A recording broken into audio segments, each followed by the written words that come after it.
So we'll start. Hey, Yep. welcome everybody to the Art of Comics. Again, one of our most popular episodes is going through heavy metal.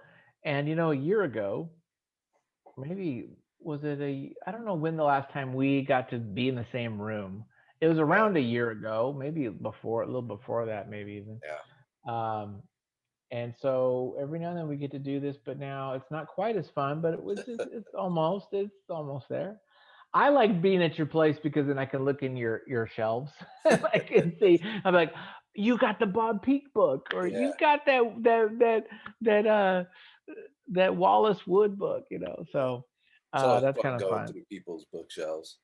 Yeah, I feel like you get to you get to it's know people. yeah, you can't Yeah, hide who you are after people have seen your bookshelves. exactly. Today we're gonna do July '82, and this is actually a pretty good issue. I literally just pulled it out because I knew I hadn't done this one yet. Yeah. But thumbing through it, I'm like, okay, there's the big hitters in this one still. Yeah, I took a quick look at it too. I was like, So "Oh, it's pretty great. Why don't we just dive in? Basically, we're just gonna walk through this issue and chat it up a little bit. yeah. Great cover, by the way. Yeah, I'm not sure who that is. We'll see in a moment. Um, yeah, Varkatin. I always like looking at these ads because they're such a time capsule Yeah, too. dude. What was this Blade Runner sketchbook? I don't know, What but I is want that? that. I Yeah. do too. I want all these things, and there's only 6.95. Oh my God. Can you Yeah, imagine? that is so cool. A sketchbook, Portfolio. the illustrated with the complete script of blockbuster film. What is this? It's like the shooting script and storyboards. I What didn't the even know that freak? existed. No, I didn't either. Dude, I want these things in a portfolio. Yeah, Yeah. I would be curious to see how much these go for on eBay, Yeah, if you can even especially the find them. illustrated one. That's the one I'd want. I'd want the script to film There's for this sure. there's this Sid Mead book. Actually, it's a series of a couple of books in the Laserdisc. And I think Uh it's huh. called Chronolog, and they're oversized books Mm-hmm. um, that have just one of them is concept sketches, and Mm-hmm. it's a thick. They're both thick books, and the other one is finished pieces, Hmm. and they're just amazing. Really? Yeah, and it comes with two laser discs with Wow. like a little documentary, a Sid Mead documentary on it. It's Huh. like, yeah, it's like one of those holy grail type items. That's cool. I saw yesterday. I was at a thrift store and I saw totally tangent. I saw these laser discs and I'm like, oh, these are cool. I've always wanted a laser disc. Even now, I'm like, I want a laser disc just because it looks seems cool. They're like, Yeah. because I'm into vinyl. It's like I think that'd be cool. And they had Brazil, and I'm like, Oh, dude, I should get a laser disc player just so I can play the Brazil like disc. I want it. I think it'd be so cool. And then they actually had a player too, and it was like 150. And I'm like, I wonder if I wonder if I can get one cheaper online. But yeah. then I was watching some reviews, and it's like the quality of the laser disc.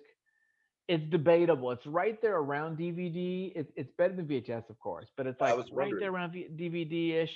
In some ways it's better than DVD. In some ways the DVD is a little better than the laser disc. But I just decided not to pull the trigger on that. But Yeah.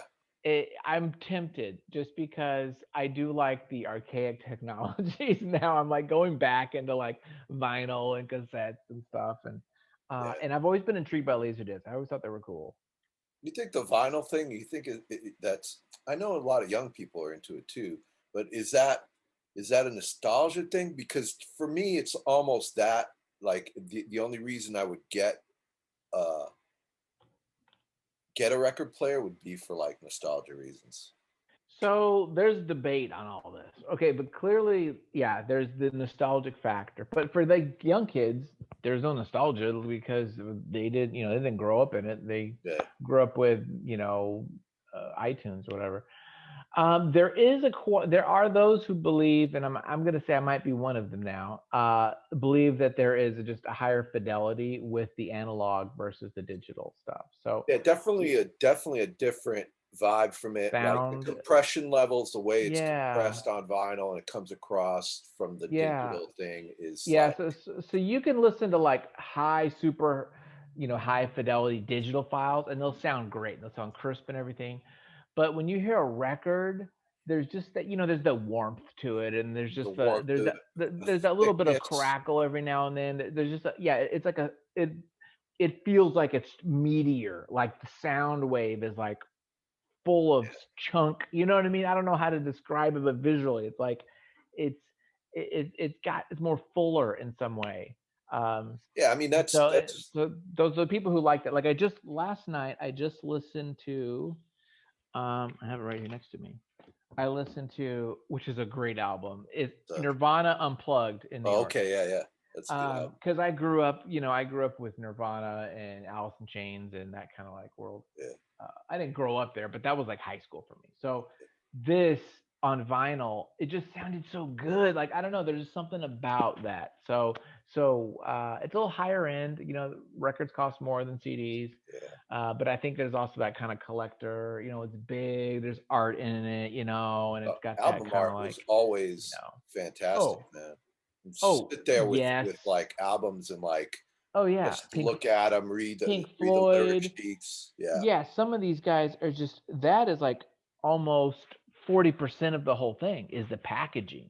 And even today, the new records, people know that. Like designers, they're not putting just like a picture of, you know, uh, Carpenter on their or her face. They're doing like really cool artwork and really making it a whole package yeah. because It's because there's the an only people buying opportunity. it are those kind Yeah, of collector types and art fans. yeah, there's definitely opportunity to do cool stuff with that packaging. Yeah. Like the format Yeah. is like made for it. Yeah. Well, I mean, and that's kind of like what comics. I mean, if you think about moving now into the art of comics, the comics, it's like you look at some of these boutique kind of like publishers who really try to make a graphic novel kind of special and kind of different, like a Drawn a Quarterly or Fantagraphics or some of these other guys. Yeah, Archaea. When they were humanoids. around, humanoids. Where they're Yeah, really trying to magnetic like put a press lot I of think is another one. yeah, where they're putting a lot of design work in the cover Yeah, and the packaging and really making it like a little bit of an experience or kind of a I think I think if you are doing a print book today, you really have to give that a lot of thought. Like you really have to make that that print uh, thing an object, like a little art object. I mean, in my yeah, opinion, like I always think like yeah, that's because yeah, I don't really buy floppies anymore. Like I wait for yeah, trade paperbacks, and even then, it's like even the trades seem kind of disposable. Whereas yeah. like I have my Topi books or Mm-hmm. this Droulet book that I just picked up, the Elric, uh, the stuff he did Mm-hmm. in, for Michael Moorcock's Elric back in like 1966, Yeah, and it's all in the packaging. It's like a nice hardcover with like yeah, end papers and all that kind of thing. I think that's yeah. really, I mean, there's an opportunity to do something there and to differentiate it from the digital versions. I think Mm-hmm. I mean, because Yeah. you get into the same kind of vinyl versus CD or vinyl versus digital argument Mm-hmm. Yeah. with that, right? Like Yeah. digital comics versus print. Yeah. You know, Well, there. in comics, they're not disposable anymore. Like they used to be. You read Superman, you throw it in the trash. But now, collectors, we Yeah, collect it, and it's like you have your vinyl collection, your comic collection. It's not just something you put in the trash. It's totally changed the idea because of the costs. Now things are expensive, and people want to keep it, and they feel there's a value to it. especially So, stuff that's so like there's out of print. Like that's another thing that I wonder about. Like making things like kind of exclusive. yeah, scarcity. Like because like think about like non-fungible tokens in the like Bitcoin or cryptocurrency world, and how Right, only a limited number amount of those things can be generated, right, and that's it. That's the only value those things have, really. Like mm-hmm, that they're like limited. So I don't right. know. Yeah, I mean, you could really get into it. Yeah, that's kind of fascinating. Um, I love pointillism. I love that kind of stuff. Yeah. I've always wanted to do like some really cool poster art with that. I just don't. Part of it's patience to do it and just skill. there's Yeah, a it's a there's a, different there's a approach. skill to it, but I really like this. So this is a Does it cool. does it say, Uh, oh, I saw the uh, artist. Yeah, yeah. John Jinx. John. Yeah, I don't know who that is. That's funny. The hard copy doesn't have the signature on there. oh, Interesting. Yeah, it's weird. I wonder why. Okay. yeah. So contents. We're gonna go through Den. Then two. Yeah, yeah. I'm sorry, Den two. We're gonna do some in call. Yeah. I love Jeff Jones. I'm a huge fan Jeff of him. Jones is So amazing. we're gonna do a page of him. Who else is here? We got Zora Fernandez. Peter Cooper Him. is pretty Peter cool too. Cooper. Yeah, we'll have to. I'll have to be reminded who that. We got Droulet. Yeah. We George got Pratt. Bial. We got Yeah. everybody. This is another. Oh, Chris Chilios. Oh, that's the Achilles. back cover. Yeah. Achilles. Yeah, he did like Dungeons and Dragons type stuff. Yeah. Yeah. A lot of book Like covers. dragons and stuff. Yeah. So who was the front cover? Let's see here. That was the back. Front cover is Thomas Workington. Yeah. I miss the airbrush era. I feel like Yeah. we still have it, but I mean, I like this airbrush stuff. It just to me, when I see this, I think of patience and just like draftsmanship. The ability to use the frigates or the what are they called? Frigates? Uh, Friskets. The friskets, and the ability to like just use that tool to do this kind of stuff and the kind of the metal, Yeah. robotic. I think it's cool. I just see it as like a like magic almost. Yeah. I love airbrush. I did the cover to my comic like completely in airbrush. Oh, I just saw it. It was just right over here too. I just saw it. Yeah. Oh, I Like know it's right over there. and and That's that right. That's was right. The blue. Yeah, that yeah, yeah, kind of. it's not free, it's not Frisket. I didn't use any templates because I don't have the patience for it, or it's really hard. I thought about I considered getting like a little plastic or vinyl cutter, like a little cutting machine, just to cut Yeah. myself Friskets, like Uh huh. do the templates digitally and then like print Mhm. them out. Yeah. But then that's a whole other Well. the whole other thing. Yeah, and that's what this guy did too, right? He did tonalism, and then he uses all this airbrush. Uh, Yeah. Like some of that had to be masked out for sure. Yeah. oh yeah, for sure. Cool. Oh, here's another. What's another here? Oh, this is Blade Runner the film as well. So we've Yeah. got a couple Blade Runner ads going. We got So like this all is the 82. promotional It's like stuff. right when it came Yeah, out. this is right when it came. Yeah, this is it, dude. It's such a good movie. We should talk. We should do like an episode just in that movie. Yeah. Like, I I mean, should read the original story. I need to like get myself Philip K. fully. Dick is really great, man. Yeah, I love I'm, the soundtrack by the way too. yeah, I actually listen Vangelis. to that often. Uh, yeah, I have it.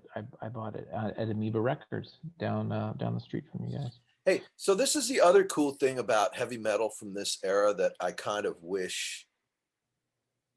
Well, I don't know. It's from this era that, and it's a Mm-hmm. cool thing is how they had like these articles, the dossier stuff where they would talk about music and kind of like Mm-hmm. review music or let you know about Mm-hmm. new new The releases pop and stuff culture like stuff. that. Yeah, Yeah. like this tie into pop culture. I always thought that was really cool. And I wonder if that's like taking a page from like Playboy or some of those other men's magazines where they would talk about like culture. They would do like jazz, right? Because Hugh Hefner was into jazz or whatever in fashion, right? That was like part of that creating that kind of image and brand. We don't have that though. I mean, we have like I feel like things now are so niche and like specific to Yeah, certain things, like entertainment is about movies and TV or guitar is about, but it would be cool to have like a magazine like this yeah, where you can talk about comics, but then also talk about like Depeche Mode and Soft Cell, and yeah. stuff like that. I mean, the It is magazine's really called cool. Heavy Metal, but like Right. Yeah, but its ties to like just pop culture, like movies and yeah. music, are very. contemporary to what's going on in Yeah. 1982. I like that. I think it's cool because you know what? People who like comics, we like other stuff too, right? Yeah, so yeah, you know, exactly. uh, It's a love some of of some of these guys I don't know. I don't know Simple Mind. I should know some of these. Like I don't know Fad yeah. Gadget. You've heard Simple Minds I songs. probably have. I Yeah, probably I'm have. I sure. just the name or Yellow. So Uh, then, oh, and then what's on this the one? next page, it's like this review Oh, of movies. films. Yeah, Oh, like, nice. Oh gosh, look at these movies, and dude. these all came out right Oh in my this year. gosh, Like, you know, you got some of the best movies ever. yeah, Road Warrior, yeah. classic. Annie's actually good too. I'm a sucker for that for I don't musicals, so think I I like ever like Annie. sat through that one all the way through. No, I like Annie. Yeah, Creep Show with I never. freaking Stephen King. That's hilarious. Yeah, I like George Romero. I like Stephen King. I never got into that movie. I know people love it. I need to sit down and Yeah, actually watch it. I just like those anthology types. You know, Yeah, like the little it is short cool. stories. It's kind of fun. I don't know Cat People. I Cat love People Secret. is Is Cat People Natasha. good? It's a really weird movie, and it's a remake. Yeah, it says so right here. It's a remake from a 1942 movie, and it's Huh. got Natasha Kinski, Klaus Kinski's daughter, in it. I didn't know that Klaus had a daughter that was Yeah, yeah, an she's actress. beautiful too, actually, and Really? it's Man, a Kinski, really though. Talk about it. weird movie.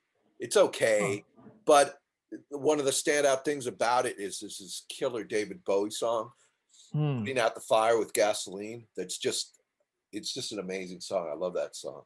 Love to cover that. I Uh, love Secret of Nymph.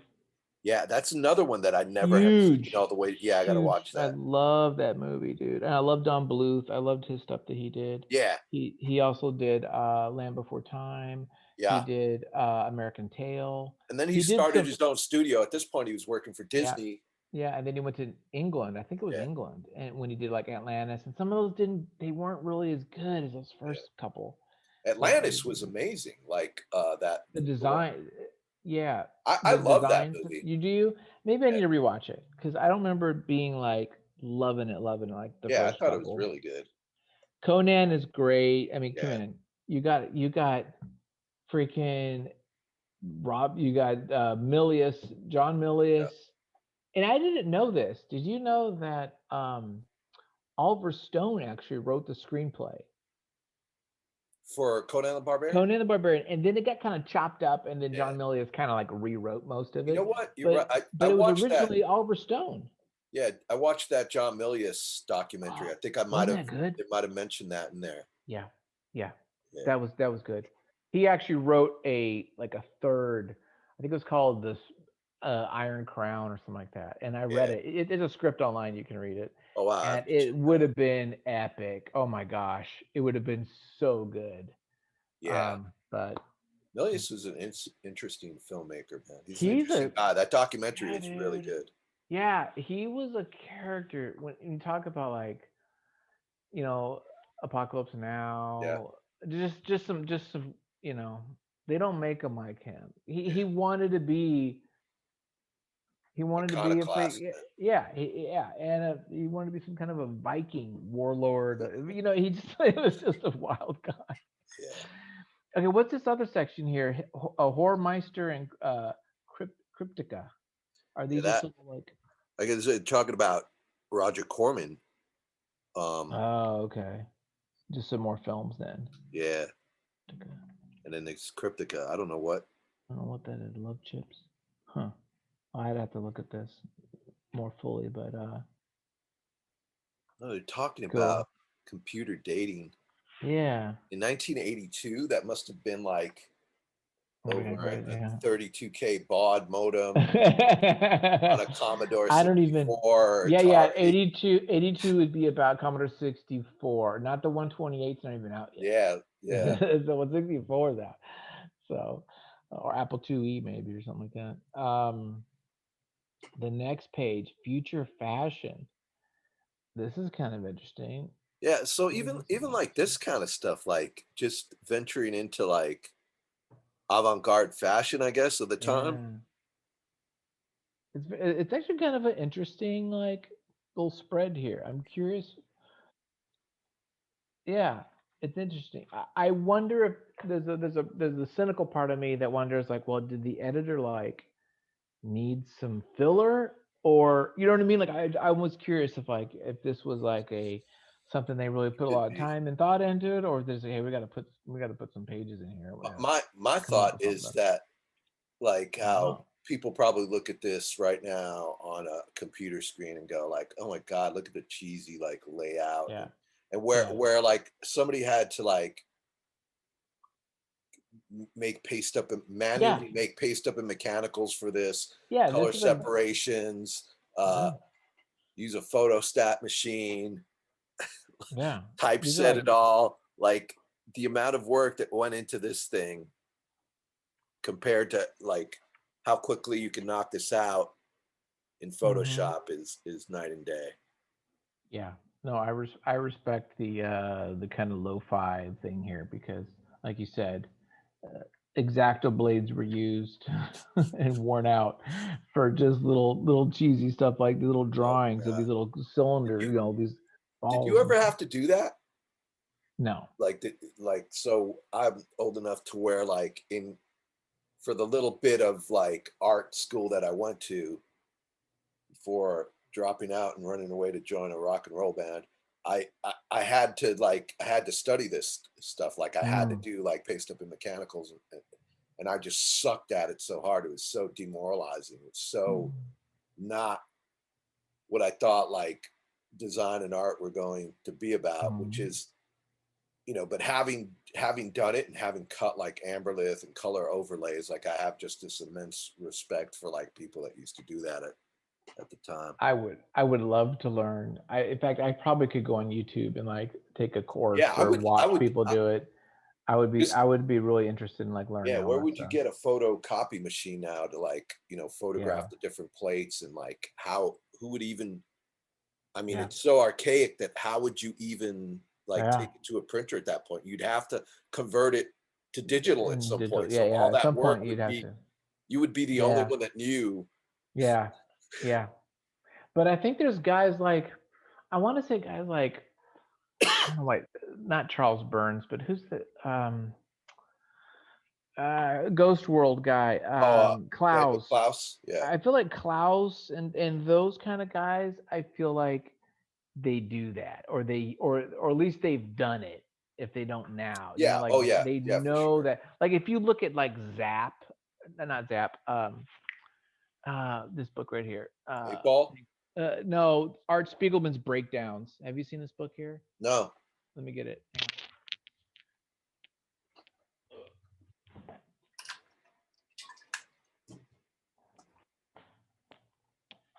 This book here. No, I got to get this book now. Okay, so this is a big book. This is by who is this by? Pantheon. So you're big when you just like I'm just gonna use Pantheon and, and Random House to do it. But this is Spiegelman. And look, so here's a page, Oh, wow.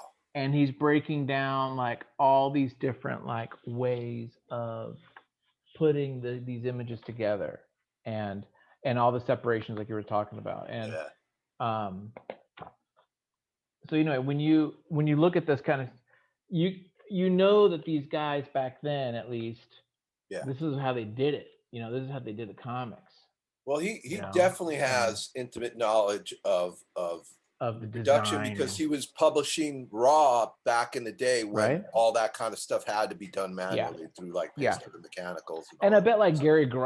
Gary Groth and all those guys could do it too, right? Because they're the same for them, Yeah. right? Okay. Some more articles like music related. An article here about Donkey Kong, like Awesome. some Isaac Asimov mentions. Uh, yeah, so it's really It's kind of cool. It's cool. yeah It's a oh dear, I flipped the page. it's a great like time capsule too of like here's 82. Here's all the movies that were coming out. Here's all the music. It's actually really cool because we really get a chance of wow, all these things were happening right now in 82. Yeah, That's still pretty. That's pretty impressive. yeah, and it's you know, like what would be the equivalent of something like this that's maybe not, I mean, there are tons of sites that are like isn't Boing Boing like something like this culture center centralized kind of hub for like movies, films, books, Yeah. current things like that. Yeah. Maybe not the same type, maybe not exactly the same vibe, but similar type of thing Mm-hmm. where I don't know, having it in a magazine is like, I've been thinking a lot about that. I've been thinking a lot about maybe doing just a zine that may even be um centered around like heavy metal and like sort of Mm-hmm. like just just kind of like just articles, print articles about like, kind of like what we're doing here, but in print form. Like, Mm-hmm. more a little more formal, obviously, because it won't be Right. like me rambling, but like maybe a little more organized and maybe getting other heavy metal fans and like getting them to contribute to like other artists that are really into it, like, pick an artist or pick a story from like a particular issue of heavy metal. I mean, that's the type of thing that like Jack Kirby Collector or something like that does Mm-hmm. specifically with Yeah. that one subject. I don't know, it's just a Yep. thought I had. I have so many other uh so Well, many it, incomplete projects on the yeah. on the you know table already, so I don't know. Mad Magazine reminds me of that too, because Mad did a lot of that, right? Mad Magazine did a lot of those like editorial and kind of like very, you know, of the time. You know what I Yeah, mean? Like the jokes and everything was like that. That's what it was going on. That was the zeitgeist, not zeitgeist, but that's like yeah. that's the pulse right now, this Well, week or this month's issue. this is published by the same publishers as Yeah, National yeah, yeah, yeah. Lampoon, which Exactly. was Right. like basically social commentary. It was the Right. Onion of its day, Right. I guess you'd say, Yeah. right? Yeah. No, that's actually a great way to look at it. Yeah. And it did Very have comics satirical. in it. It, it, Yeah. it would have like some of the just most perverted, strange comics, like oftentimes illustrated by guys like Bernie Wrightson, like top level guys, like weird things that you would never expect, like Kurtzman. mainstream comics. Yeah, Harvey Kurtzman. Yeah. yeah, National Lampoon is a pretty amazing magazine too. Like I'm sure you go back and look at it and it's completely inappropriate in retrospect. Uh, Yeah. but for its time, it's another time capsule of Yeah. what kind of stuff is going on there. Yeah. All right, so you ready for the page flip? I'm ready. Blam. Yeah. Look at those colors, dude. Freaking A. You gotta have balls to do the color. Just like, you know what? I'm just gonna go full saturation yellow against full saturation purple, and you're gonna like it. and Yeah, you just like, there's no, no dilution, no like grays. It's just full color. Love it. It's yeah. beautiful. He's Just the just great. textural stuff too, like on the Yeah. second page or Yeah. Yeah. That's what I'm gawking at. It almost feels like he's using a pen. Is he using a pencil? And this is like pencil no. shading, and then he's He putting that does. overlay. He does. Remember? He does full inks. So what he'll do is the way I understood it, and there's a few articles in heavy metal, and there's also like 3-page breakdown in Flights of Fantasy, this Mm-hmm. Richard Corbin book that came out in the 80s that breaks down how he does it. So he'll do grayscale, The whole thing. rapidograph, brush, whatever, go in with markers and do all the gradations and the modeling. And then he'll use the photostat machine to he'll do individual plates for CMYK and Yeah. apply the airbrush to those. Yeah. So so It's this is it's actually great. So this is mind-boggling. actually Like, this is charcoal then, right? If I look at the second page, third panel on the second page, if you look at the texture here of the stone, yeah, it looks like it's charcoal or some or sort of, Prismacolor pencils. Prismacolor black or something, Yeah. isn't it? Or you're saying it's color? No, it's Black, like right? I'm saying, he goes full Gray. grayscale. Yeah, and yeah, yeah, yeah, then yeah. applies the And color. then he's putting on top of the layer, right? Like we Yeah. would in digitally with Photoshop. Yeah, You put a I'll actually send you the article. Like I'll take some uh yeah, photos of it, because you got to read this article, and like yeah. it's just mind blowing. Well, We should actually take a look at that one day and go over that article, yeah. and pull a little reference of like what it took for him to like to accomplish this look. Because if you think about it, that his methodology is actually safer because you do it all in black and white. Yeah, And then you can tinker with the colors, right? And you don't ruin everything. yeah. So you then can like, okay, you do the purple, and you're like, maybe we want to go a I little more mean, indigo, uh, if you wanted to. I'm just saying, like, if you're keeping it like layers, like we think of it as, digitally, you so keep your one layer, you lock that down. You're not going to screw that black and white up. Now you can kind of like yeah, play with what works the best. yeah. I mean, I don't know. don't you kind of work like that to a certain degree? Like you Yeah, pop back and forth yeah, between digital and traditional yeah. media? Yeah. Like I do that. Well, I do, and then eventually, no matter what I do, it's always going to get redone in some way digitally. Yeah, So you're like, gonna touch. because digital's the final step, I'm always going to go back to my editor hat and like, okay, let's fix this or Yeah, let's change that. And so there's always the manipulation, like temptation yeah, digitally. Whereas if it was just like a freaking hardcover copy of a watercolor page and I got to send it into the editor, that's it. I don't get a chance to screw around with it. It's like that's final. There is actually something romantic and maybe satisfying with that.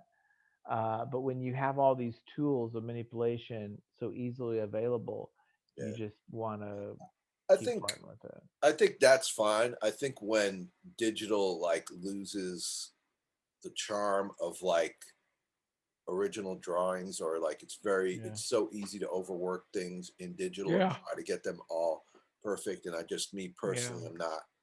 Yeah. It's not. I see people do it like to great effect, and it's always impressive, but I Yeah. don't know. It's not my particular cup of tea as far as my own personal thing that I'm Yeah. trying to do, which is, whatever. So more amazing. Yeah. So that first panel, definitely photo referenced. Yeah. Probably a photo of Corbin himself he used for reference. Mm-hmm. Like I often see a little resemblance to Corbin in Den, or in some Mm. of his other characters. Like I think he used, Yeah. because I mean, you didn't have Google back in these days. No, You man. didn't It's, have you stock look in the photo mirror. That's what you libraries. Yeah, you do. looked You in the look in the mirror, or mirror. you took a photo of yourself on Yeah. a Kodak. What do you call those Yeah. things? Polaroid? Yeah, Polaroid, yeah. There's just some great stuff here. I do like the fighting and the positioning of that foot coming right over right next to his head yeah, there at the bottom. And it's great stuff, dude. yeah. You need to tell that like he studied people Yeah. in motion too. Yeah. It's good storytelling. I mean, just the colors alone, man. I mean, if you're gonna take away everything else and just look at the colors, Yeah. they're just amazing. But like, Yeah. he's also got this amazing figure work, this amazing like Yeah. understanding of lighting. I You mean, know, I think this story would die in black and white. I don't know. I would feel like if this was, I know he's done stuff like the Rat God or whatever, yeah, and in Creepy he does a lot of black and white. But if you look at Den and we strip the color and we just think of this as a black and white, I don't think it's nearly as magical. I think it would be some kind of a Conan story. It yeah, would feel like a savage sort of Conan, and it would not be good. I feel like this works so well because of the colors. This yeah, story, the Den world. Yeah, I think yeah. that's where it's at. You got another. Great. Oh, and that's it for. Another freaking ad for. I They're mean, going this hard on Blade Runner. yeah, fictional souvenir magazine too. Dude, Like I all want these that things are too. like I'd want all that. Yeah, Yeah, dude. worth money, I'm sure. Yeah, dude. Well, and I mean, this to me says that I don't know if this is Warner Brothers. I don't know who's doing this, but um, they were pumping ads. I mean, this wasn't the only magazine they were probably pumping. They probably pumped others, but it's curious how they were really marketing to this group, and they're like, "You're gonna want this movie. You're gonna want all this stuff about it." So Yeah, they're putting some money. letters page. Okay, then Oh, we there we got go. some. Some in call, dude. Some Yeah, Mobius. I didn't know this was colored by somebody else. I always Yeah, thought like Mobius, and I've read this a bunch of times. yeah, someone else did. It's a great job though. Again, I always say this. I love flats. I don't like all the crazy layers, and this just has just the right amount of like color change. Little gradients. Yeah, Going from a little orange to a little bit more red, or just subtle stuff.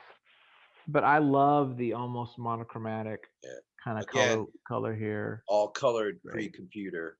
All yeah, this is all like little brushes and dabs of ink or watercolor and dyes.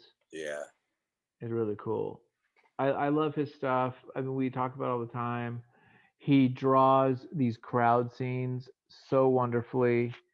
He draws the technology, the perspective of it, just so great. It's just, and it's just the right amount of information, like him in the bed choking the two people. It's simple enough. You could imagine him just doing that with the pen really quickly, and yeah, it's just the right amount of everything, energies, lines.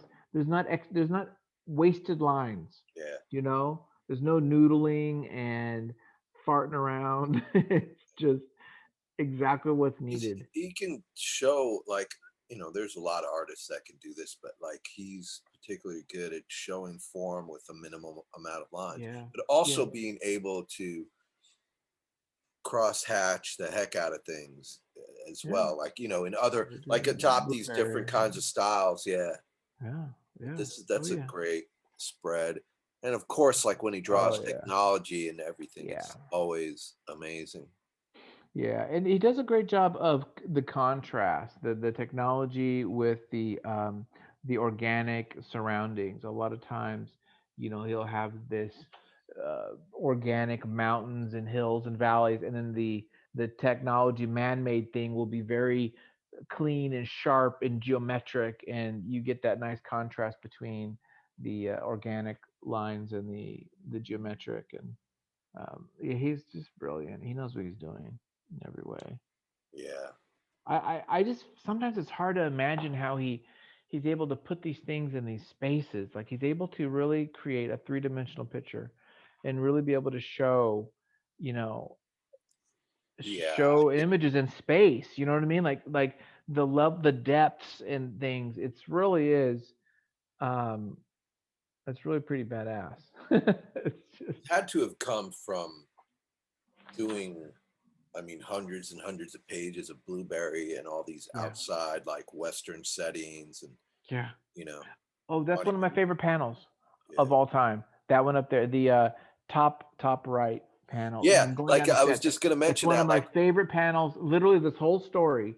That's one of my favorite panels. it's like like we were just So talking damn about good. how he could Yeah, crosshatch when yeah, necessary. And this is like completely using yeah, crosshatching to show yeah. how light So and good. shadow contrast. Like, Yeah. amazing. Look at how he's using different instruments.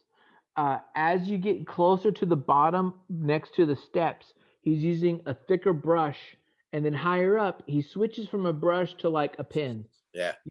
So Like you can, atmospheric yeah, yeah, yes, perspective. right. So he's not just using like, a lot of times people like, I'm just gonna do it all with the brush or all with the pen or all with this. In the one panel, he's using two, three different instruments to create those lines. That just shows that um he's going to use all the tricks in his bag to create the right image and right line weight and stuff. And freaking badass, dude. Yeah. I would hate to color this. I'd feel so nervous about I coloring know, it. but Just Just yeah, how do you color it? Did he give him notes on it? Like, I would love to learn about that process of like, yeah, I would expect that he did because um, his coloring is amazing as yeah, well. And this looks very much like in his style of coloring. yeah, And who the person that did this, I forgot their name, is did an amazing job. Like the coloring really good. is just I wouldn't really have good. known. I wouldn't have. Yeah, It doesn't stick out where it's like, ah, who's this guy? No, it's completely great. works. Yeah, Didn't someone read? Wasn't there a recoloring I of kind of this, think or that or maybe, or maybe there was just some pages or something? Somehow I remember seeing an yeah, image, that classic one of John DeFoe falling through the different levels. And I remember seeing like the one we have, which is the classic like flat version, and then I think I saw another version of it with like airbrushed and digitally yeah. fancied I up. kind of I don't know if they did the whole want to book. Maybe say they that did some he images. went back and recolored it, Oh, but did I don't okay, know. I okay, may just be talking crap. I yeah, kind of like yeah, remember, yeah, but I can't be sure. I'd yeah. have to go back and look at it.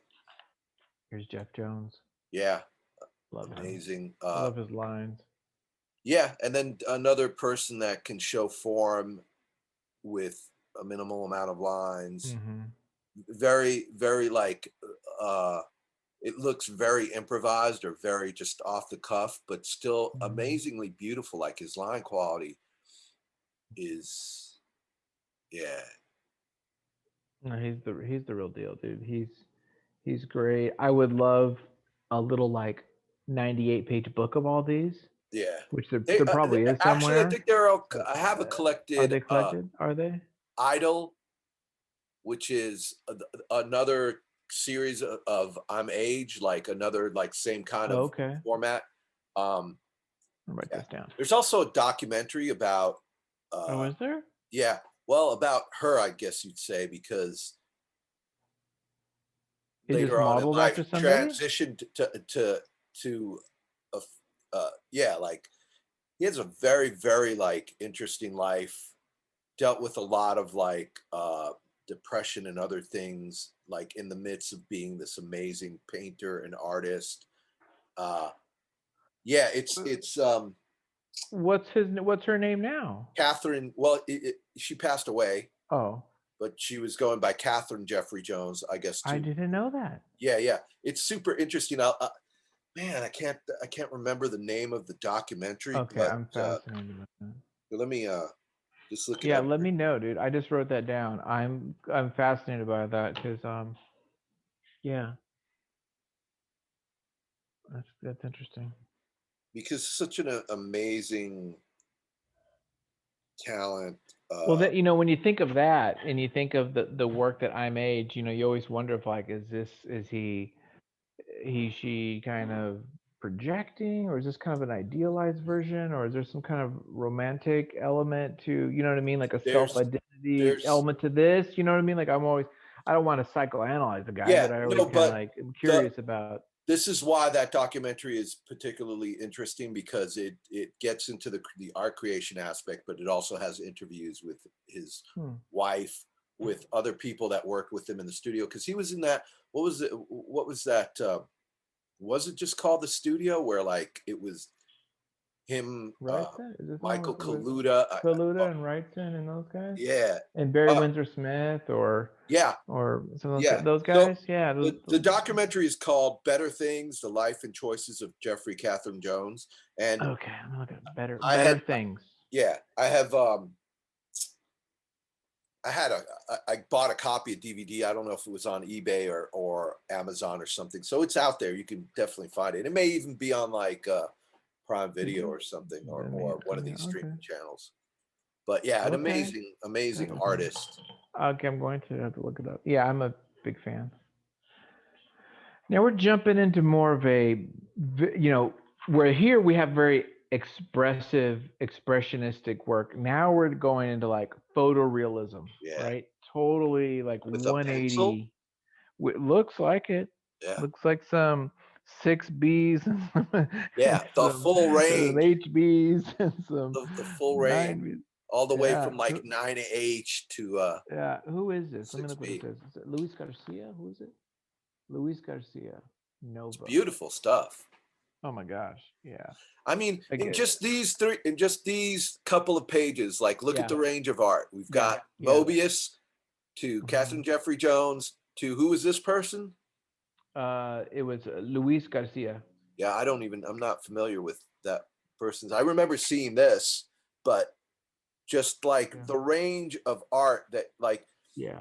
flip through any flip through like a stack of 10 DC comics and a stack of 10 Marvel comics of the same time period and Yeah. and just like appreciate how bold a Yeah. move Yeah. it was to have these kind of diverse art styles that fell Yeah. outside the Yeah. spectrum of what was considered comic book art at the time. Like The, this is why this magazine, you know, there's a lot of TNA and stuff in here, and maybe the writing on everything is not, you know, top level what we've, you know, Neil Gaiman, Alan Moore, yeah. Yeah. top level kind of writing that we've come to be exposed to nowadays. But at the time, this was so groundbreaking, man. Yeah.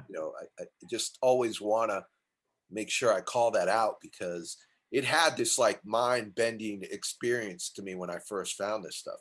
Coming from all, you know, being a fan, like, and also right at the cusp of like, you know, being a kid and being a teenager and like, you know, this stuff just hit me right at the exact right time. So that's why it's always like kind of close to my heart. I agree. There's no Like this is house style. amazing. Like, Yeah.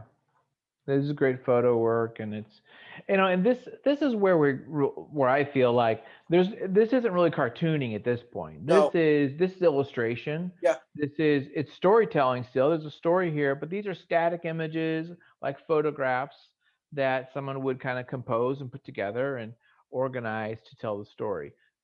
Almost like another discipline than what Mobius does, or Harvey Kurtzman. I keep mentioning him yeah, today for some reason. yeah, for sure. These other people who do cartooning and do these. This is like a guy who gets a photo and he just replicates that in pencil. And there's a complete skill Yeah, in I that. mean, And I'm not. I Yeah. appreciate that, and I think there's sort of a parallel with that now too. Like I think a lot of the more mainstream, not in all cases, but a lot of the more mainstream like stuff that you see, comic books you see, have this super very clean style, like almost concept design oriented Hmm. kind of thing, where it's so, you know, and all these artists are killer. But then to me, it kind of loses some of the charm. Like I'm really starting to enjoy like just random indie comics that I find stumbling across the Hmm. internet or social media more Hmm. than stuff than any stuff coming from like the big publishers. Like I Yeah. find like these small kind of uh smaller like publishers with like maybe not as refined skills, or some of them are like amazing, but the uniqueness of styles that comes out of like the indie scene, like just like for instance, the way you draw and the way I draw, and you know, you can argue, you know, beauty is in the eye of the beholder, but like so different, and yet we're both like making comics, and they both kind of have, you know, people who appreciate it. The diversity in styles is really what Mhm. always drew me to this magazine, is like now drawing me to more Yeah. like to people that are just making comics and not and Yeah. self-publishing. Like there's just Yeah. so much good stuff and so much interesting stuff that you're Yeah. finding out there that I'm really digging that. Yeah, there's definitely the bigger publishers have a house style, and Yeah, specifically we're talking about Marvel and DC. yeah, They have that house style. Now they will have a couple titles that will be kind of their experimental, where and they'll more get so in the like last couple of Christopher years. Bagg. They'll get Peter Bagg to draw like an Yeah, issue of Bizarro or something. So they'll give the indie alt guys a little cookie with some little thing. But the main books is going to be this. You're not going to have, Spiegelman doing X-Men, or you know what I mean, or you're not going to have that kind of. You're not going to have. uh, for, Crumb doing, Superman. Yeah, So there's just like, because there's just that style that they want because they're catering towards that audience, which yeah, like George Perez or whoever, right? yeah. I mean, So and yeah, it's the same case. You can, like music. There's like pop or music, film, yeah, and then there's like indie music or underground music. yeah, I've always been drawn to the underground side of music. I'm yeah, also I like the popular mainstream stuff was like my entryway, but then like and I'll still pick up some things. Like I'll pick up like a John Hickman X-Men because I love John Hickman, who's another unique voice that came out yeah, of like the indie scene. But yeah. like, there are those parallels. I get it. I mean, it's Marvel's got to do what Marvel's got to do. It's got this identity, and that's Machine, cool. yeah, People love it. But I'm just saying that there's more to it than that, and that's obvious to you and me yeah, and probably anybody who watches this, but it's yeah. still always worth mentioning. This guy kind of looks like Stan Lee in the last panel. You think so? I don't know, maybe a little bit. A little bit. Yeah, like this is just beautiful. Yeah, I love the statue stuff that he's doing. It is really fascinating.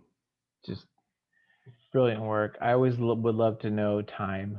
I'm so curious about process and time. It's like, how long did that? Is that like a couple days? Is it a couple like is it a week? Well, like, I mean, yeah, curious, a couple of hours at fascinating. least on each panel, I would think, at Yeah, the at the minimum. minimum. Yeah, yeah. I don't know. Fascinating. Because you can only go so fast. Like, you could speed things up, but then there's some stuff you just like it takes time to freaking do that level, building it all up. Yeah, So, um, yeah. That last page is like, have you ever used? I know some artists use the graphite powder. Have yeah, you ever used sure. that? I've never Yeah, used it, but I've always been curious about it. yeah. I mean, in like life Like drawing art school, classes or but stuff yeah. like that, like drawing from like cast or stuff like Uh that huh. when you take, yeah, or like actually should send you some stuff that I've done in like art classes because it's like nothing Mm, like anything that's in my comics yeah. or shit that I do today. Like, Yeah. Yeah. That'd be fun. but yeah, it is amazing. Like the gradations you can get. Like I'm nowhere near the level of this guy, but like yeah, you could do some really beautiful, amazing stuff with that stuff, and in combination with like charcoal and Hmm. graphite, and just the Hmm. way that you could smudge graphite is, Yeah. and it's you get filthy, which is kind of cool. Yeah. It's cool. It's when you Yeah. got paint and ink all over your hands. It's like you Oh kind of yeah, dude. feel You feel like, like you feel like an artist. You feel cool. No, it sounds silly, but it's so true, dude. yeah. And then Dig it. last page, That's a great panel. That's a great last panel there. I like that face it's a lot. pretty The amazing. kitty cat. Yeah. Now this next story, Life at the Circus, takes up a big chunk of the book. It's actually a good number of pages, and let me see who does this because I don't know the style doesn't like. Yeah, I don't recognize the Who does style. this It's with? pretty. This is this is I don't know how to pronounce it. This Marcel Lacombe. It's probably French. Yeah, I don't. And here's another person like the last artist, what Luis Garcia, Hmm. employing like fine art techniques. And Yeah. here's another person employing fine art techniques, but in a completely different way. Like not Yeah. really photo referenced, more Mm-mm. impressionistic. Uh, Pretty It amazing. even looks like a combination of I don't know. There's a couple things that look like markers, but I don't. It's just must be just brushes.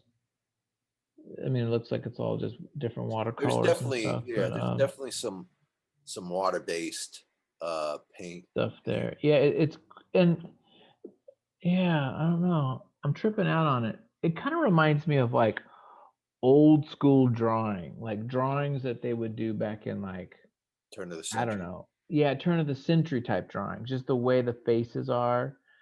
And I know that it's there's a little bit of grotesqueness I think they're trying to Yeah, go for, yeah, right? definitely. Um, Definitely as you get further into the story. so yeah, but it's It is kind of cool beautiful though. though. I do like the colors and I do like the the contrast and the depths that they're kind of presenting here. And the costuming is cool. I don't know the story, so I can't speak to it. Yeah. But it looks like some sort of circus of horrors and crazy crap's going down.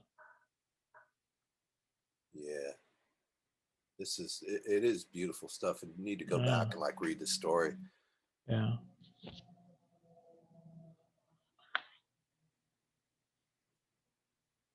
And there's some sex scenes. Yeah, like I don't know. There's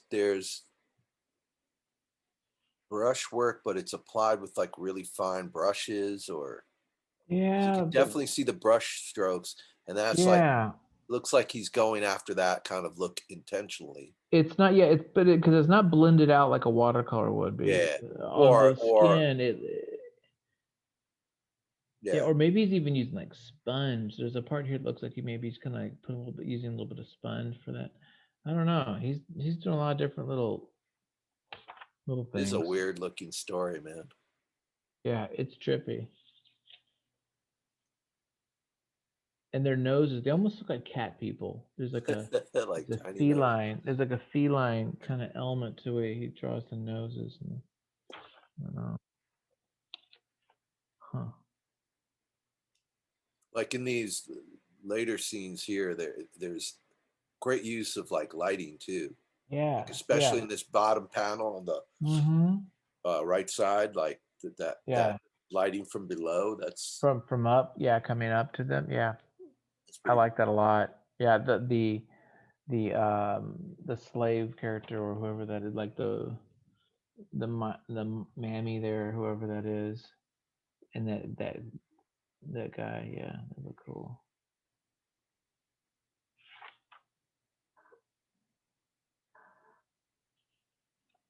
there is like little elements of sort of impressionism, Mm-hmm. like very very turn of the century kind of Like vibe, in not that only because of sky. the costuming but because of the art style. Yeah, yeah. It's got a yeah, a little bit of funkiness to it. Yeah. Oh, I love this last page. This is really cool. It's like a pig man and a monkey man and a oh, they're all kind of transforming into animals. Okay, I might have to read this, dude. Yeah, it looks like it's This worth looks like we might have to worth read this because reading. they're all like kind of like changing into these horrific animal people. We Kind of spoiled it like for ourselves, but it still I looks know, like it dude. might be an I interesting know. read. So this is Okay, the what's going on book here? What's on this? this other page. This is the book I was just talking about, like Corbin's flights into Flights into fantasy. fantasy. Huh. And yeah, I don't know, is this a review of this book or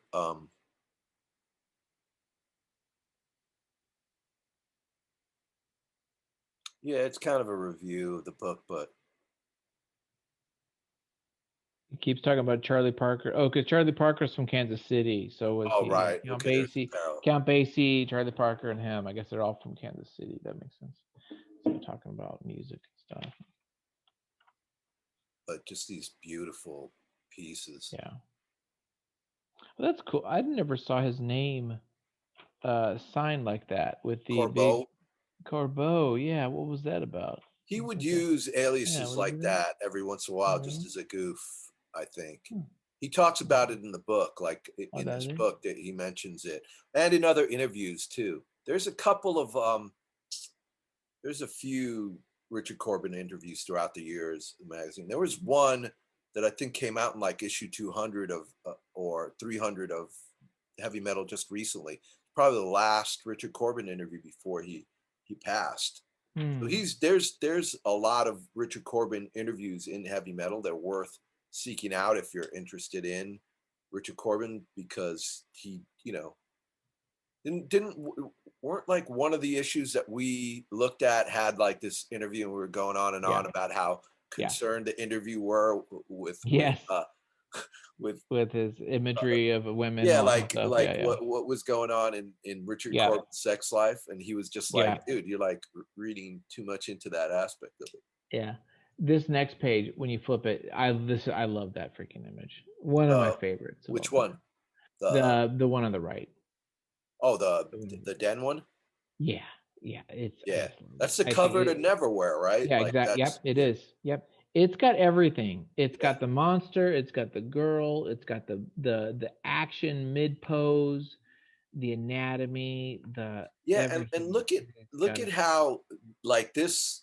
The You'll see rocks. panels and you'll see pages in Neverwhere where it's obviously cartooned, and then he'll do stuff like this, which Yeah. is like heavily, like the anatomy is so correct, the facial expressions are so correct that he had to have photo referenced it. You know what I mean? Like Hmm. he could do Yeah. both Look at really and well. look at the rocks down at the bottom. They're Yeah, just beautiful rocks. And he puts sand. He puts sand on those steps, which is what they would have. They would have these little bits of sand. I mean, and then there's like clouds there in the back. There's like all yeah. kinds of stuff. I don't even understand how to do it. I just He was it's so like the texture of the marble, he gets into it in this book. What he would do is like pour a bunch of paint, like frisk it out the area, pour a bunch of uh-huh. paint in that area, and kind of manipulate it so that gravity would like pull the paint in different directions until you Really? get these cool textures, and then like touch things up with a Oh. sponge or something. So he was Oh. his his his quiver of techniques was huge. He really like Hmm. he really knew Yeah. his stuff. Yeah, it's great, dude. It's great. And Yeah, like then what can I next say? page, I don't What is this? recognize Oh any yeah. of these.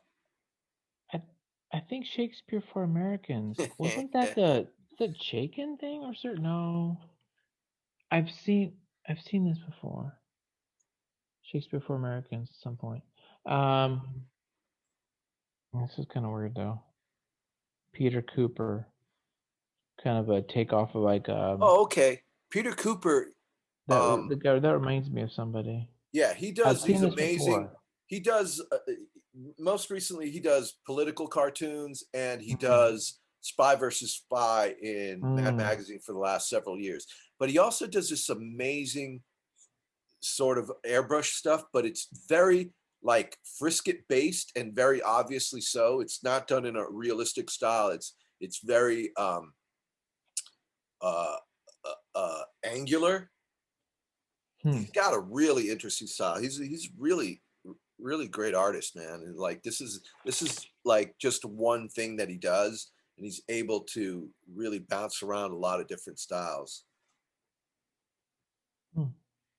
It's kind of cool. I always like one page comics. It's kind of fun. Yeah, he did this series back. I don't know if like Dark Horse or Image published it, and it was about based on it was a surreal thing based around the New York City subway system, Hmm. and I think it's called The System. Huh. And yeah, it was a really cool. I Cool. really like Peter Cooper's stuff. And So then this next story. Oh, go ahead. no, I don't know who this next one is. Yeah, this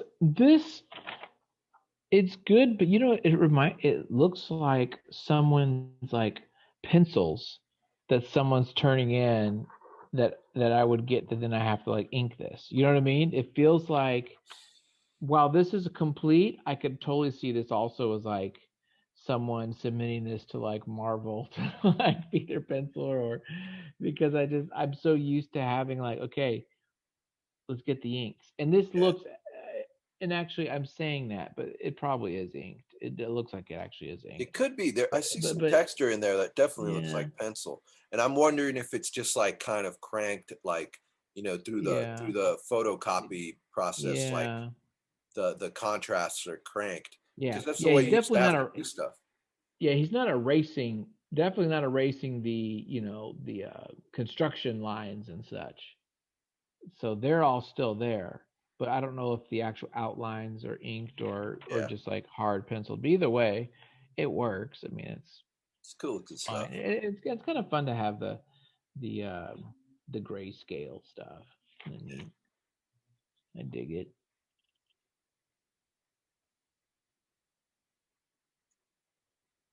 Yeah. I do like some of the shadows and stuff here. Some of these choices, I do like. Machinery is he's drawing some machinery and some non Yeah, on the last page here, and it's pretty cool. that is cool. Yeah, that looks like it's probably referenced, but it's really rad though. It works. Totally works. A little environmental story, perhaps. Yeah, it looks like it could be kind of in that direction. Okay, we got to talk about Zorro, dude, because Who does this? uh, This looks this completely is familiar. Fernando Fernandez. Oh You yeah, yeah, We've okay, talked about him before. yeah, yeah. He's another one of my faves as far as when we talk about color and we talk about different styles and things he uses. Different like Just on this page alone, he'll first do pen page. and ink. Yeah, he'll do like pen and ink on one panel. He'll just do like Like that outlines with first panel looks washes. He'll do completely full on painted. painted. Yeah, he'll do a full painted, and he moves that around, kind of like a Sienkiewicz or any of these like illustrator Yeah, guys who just will change it up I by like that. Yeah. story and stuff. It's really freaking good. I love it. This is the kind of, again, it's that, it gives me that 70s Barbarella, type of sci-fi that just gets me. This is yeah, that first panel is striking. I really like the It's really coloring. cool, huh?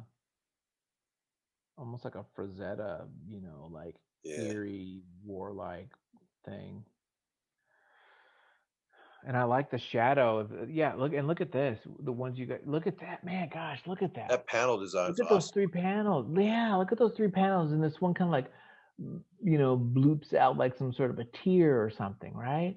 And then it's got like this Steranko like spiral that's signifying. And then there's a screen. I mean, that is really cool design. Yeah. Then go to the next page, and then you get this huge thing that's almost like a splash page, but it's not. It's got, and just the texture and it's way Yeah. freaking rad, man. And it's weird And she's how those trapped. two side by side really work together well too. Yeah, yeah, because you have that almost that kind of oval shape there of her and the tear, we'll call it the tear thing, and then you got her in this kind of like an egg-like planet, Yeah. plant thing Yeah, trapped. it's only a couple pages of this. Wow. I know it's like, dude, we need to get this whole thing. It's really good, really freaking cool. I'm a freaking fan. I I do don't not even know know what what this that is. is. I don't know what David Blank is. I admit, I'll be the first to admit, I skip a lot of times the prose. I Yeah, know. some of it. I mean, unless it's like I'm a striking, bad. it's something that I'm like Yeah, interested in. I skip the prose.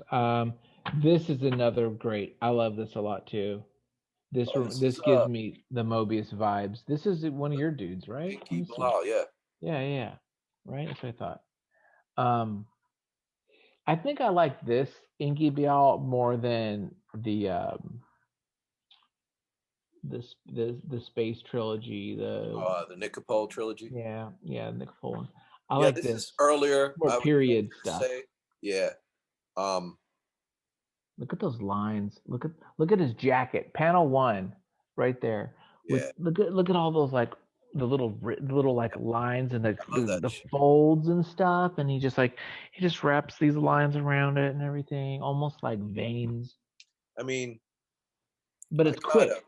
It's I quickly kind, done. yeah, I kind of wish I think when I first saw Enki Bilal, I completely like fell in love with his style and tried to emulate him miserably. Mhm. And I think to this day, I still like in my head, even though I'm not looking to emulate other artists, like my cross hatching style is this like bastardized, poorly executed wannabe Enki Bilal because it's just it's so amazing, Yeah, so amazing, so textured, so adds to the yeah, character of what he's trying to do, and the yeah, lines actually are trying to indicate form, yeah. and they are Yeah. indicating form. Yeah, yeah. You They know, show the volume. They show the form. There's the depth he's able to create with the hatching is beautiful. Just really, really well done.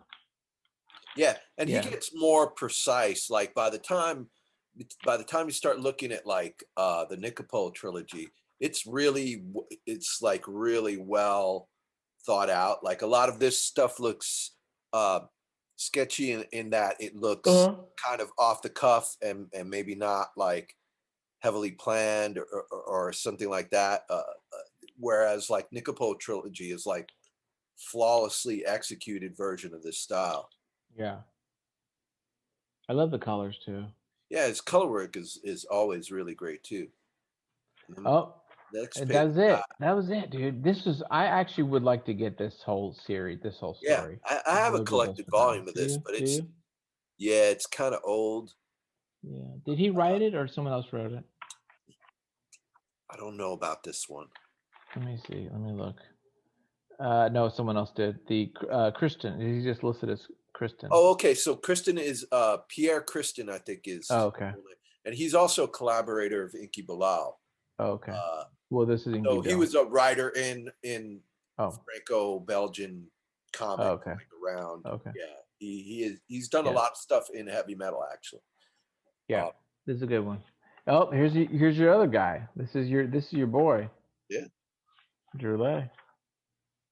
yeah, Um, unfortunately, it's just a couple pages, I think. But this is like design work. I mean, it's just yeah. like His cool, major just like his major strength is design, I think. Like and just thinking outside of the box. Like I know some people don't dig his stuff. I know a lot of people love his stuff, but some people don't.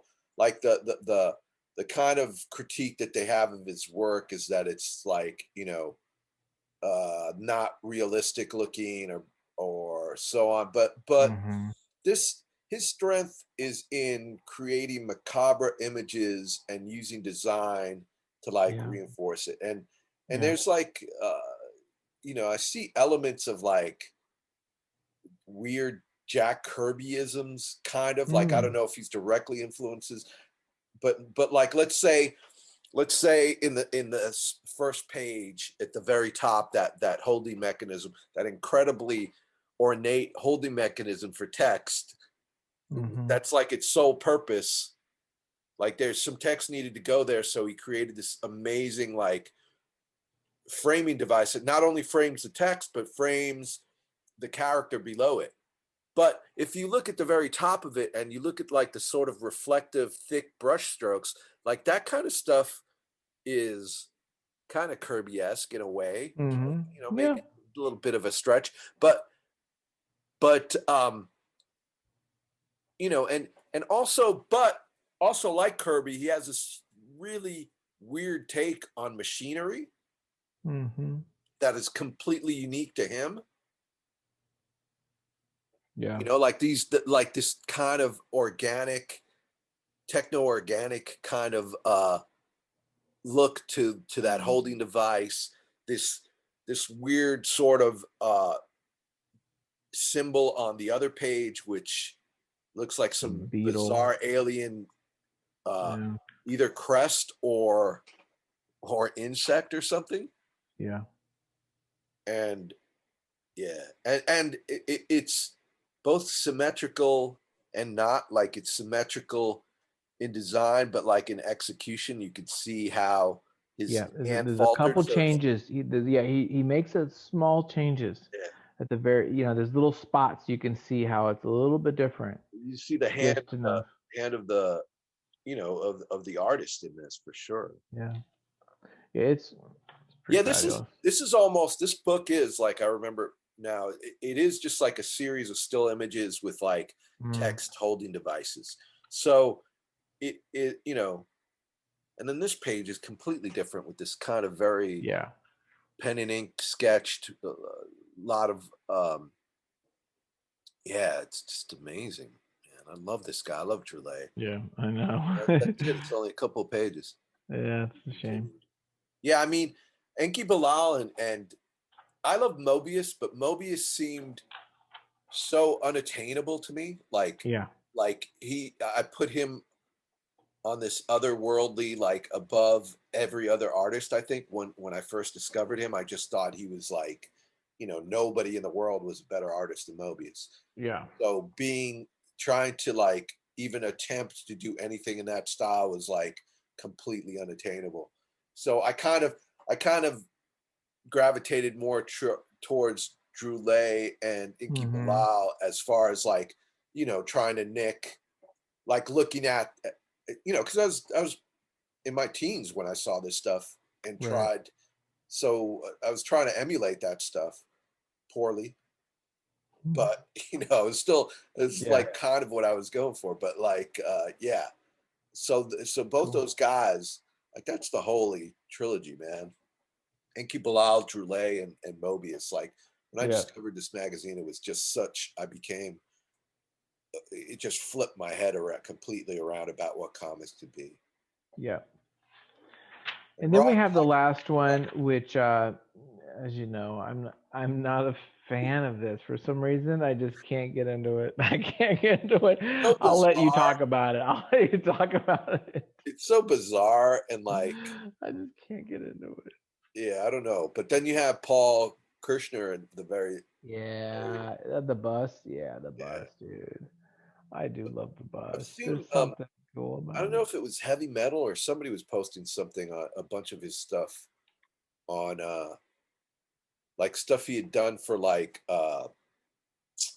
what is the pop magazine High Times, like he had done a bunch Oh. of comics, like I think it was a comic strip called Dope Rider, and it's just this like insane psychedelic, like, but just his work is really amazing. Like Yeah. can't tell from like the bus because it looks just like this comic strip, like this regular old comic strip, but Yeah. his level of artistry is like really beyond what this strip indicates.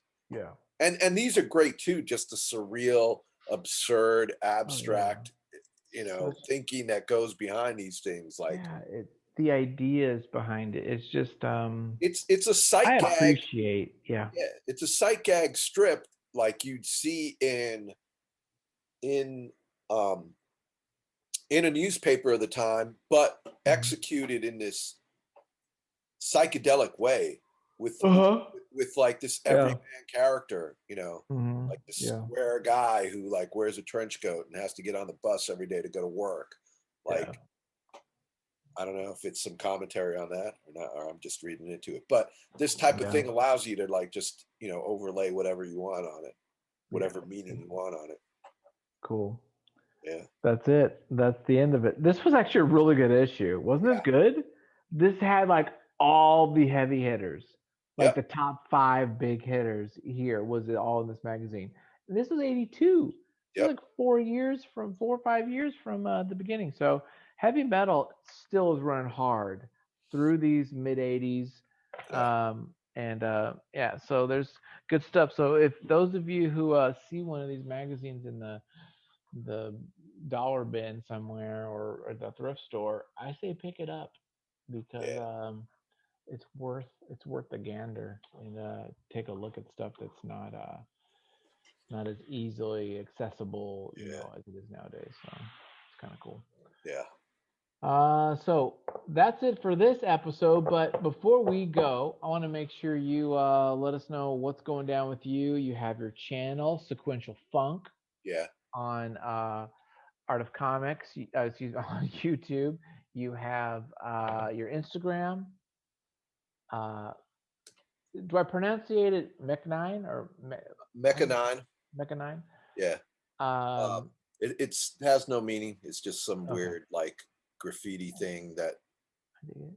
I would be writing if I was uh 30 years younger or something. But So, yeah, it's just some weird play on words, whatever that I used as a username and am stuck with. But I like it. Yeah, so yeah, I got a YouTube channel inspired by seeing all the good content you were putting up and made me start thinking about how I would approach a podcast and all that kind of stuff. yeah, So like I'll do like little video essays on. I got a good one on 1984, which is yeah, in my mind kind of a very similar magazine, sort of inspired by heavy metal. yeah, Do a little bit about the history of that, and then most recently I've been doing like interviews with some working artists, some independent artists, like a bunch of people. I got a bunch of them lined up too. I've got some really good good ones coming up also that I'm excited. Every one of them has been a blast, like just talking about comics to people and like, how we used to do this in person and stuff. And how we met. We met doing a signing at a comic That's book right. store, That's right? right. We don't have that right now because of the state of the world, right? So I thought, Yep. man, I miss that so much. I miss like talking to other people about making comics and the kind of like that struggle of like trying to keep that whole creative thing going.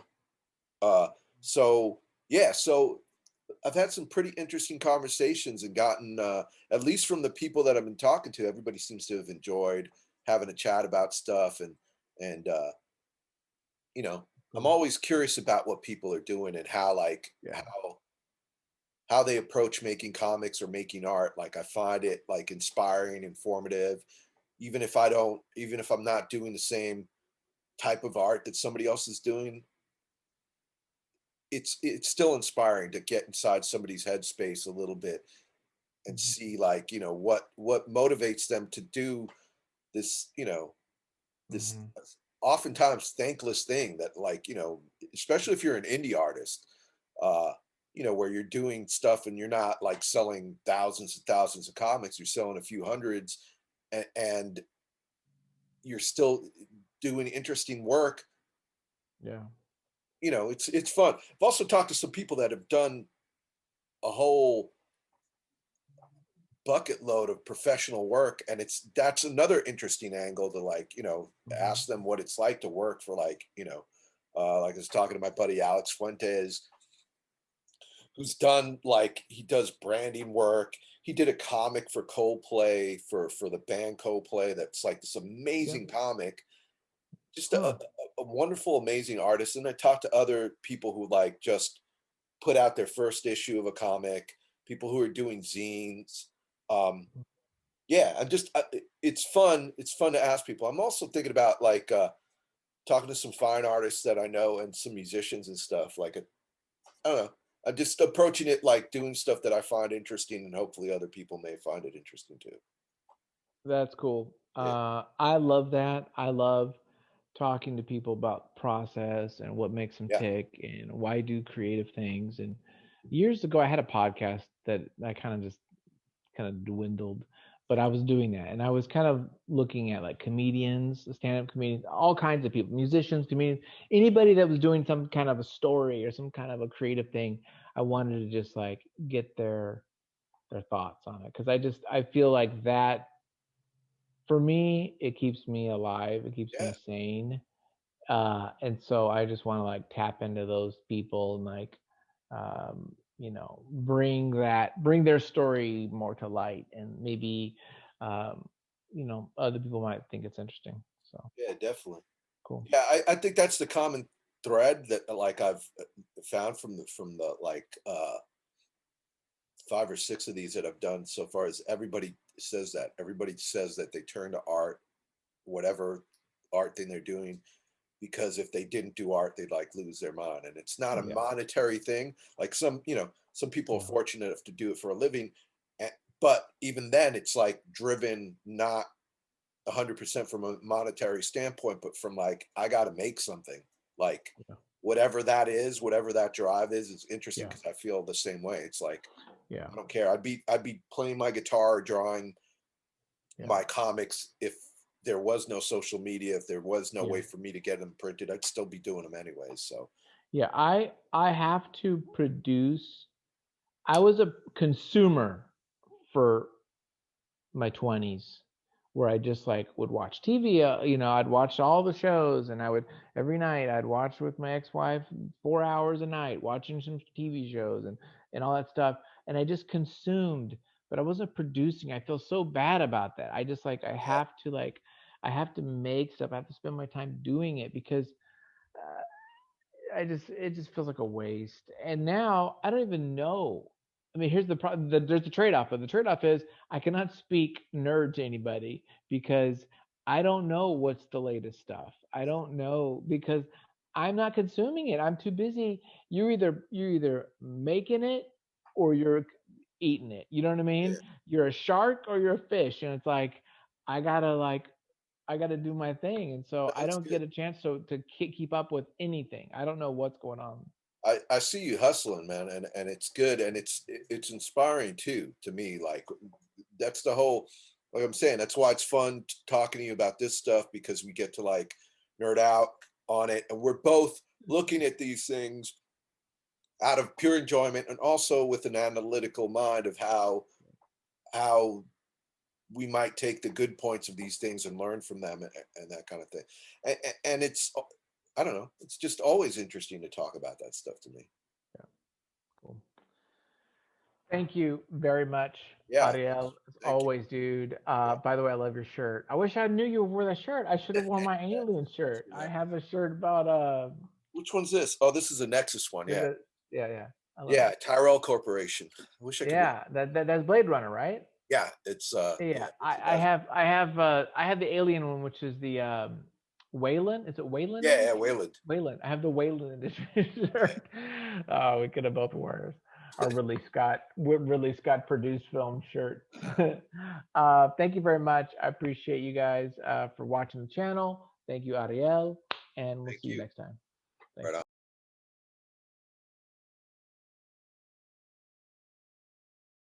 Yeah, so I'm a fan. Actually just recently became more of a fan of country music. Just over the last, I'd say year, maybe year and a half, I kind of like Yeah. really got into it. I got to be in the Um, mood for it. Like, and I like older stuff, like just like Hank Williams the stuff '50s or stuff, like Carter's. Hank Williams and Johnny Cash, Yeah, and yeah, good.